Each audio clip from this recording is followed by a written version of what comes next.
क्या कर रहे हैं यहाँ पे?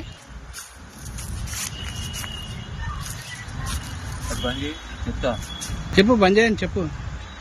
ఈడ ఊకొని మంది ఎందుకు తాగుతున్నారు? ఆ? నాకు ఏది ఏం లేదు. ఒక మాట చెప్తుండా, ఇగో నలుగురికి మంచి చేయండి. నాకు కాదు, ఈయన కాదు, నలుగురికి మంచి చేయండి. ఎవరైనా సరే అది కూడా చేస్తున్నారు. నువ్వు నలుగురు అతుకో, నలుగురు వచ్చి నీకు ఇచ్చేస్తావు. కాకపోతే ఏం చేస్తున్నా మాకు ఇదేంది శ్మశానం కాడ వచ్చి సమాధి కాడ మందు తాగకం? వచ్చేది ఎడికే. ఇక ఒక మాట చెప్తున్నా, లాస్ట్ వచ్చినాక వచ్చేది ఎన్నే. మంచి సచ్చేది ఈయనే, పోయేది ఈయనే.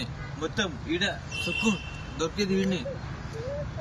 నాకు సుఖం దొరికేది ఎన్నే. ఈడే సుఖం, ఈడ దొరికేది ఈడే సుఖం. కానీ అది గిటే కబ్జా చేస్తున్నారు, అది గిటే కబ్జా చేస్తున్నారు. గవర్నమెంట్ ఏమన్నా అడుగుతారా సార్ మీరు? అది గిటే కబ్జా ఏమన్నా అడుగుతారా చెప్పండి సార్. ఈ న్యూస్ లో రావాలి, మెయిన్ ఇంపార్టెంట్. ఇక్కడి నేను మాట్లాడతా, మాట ఎట్లుండాలి.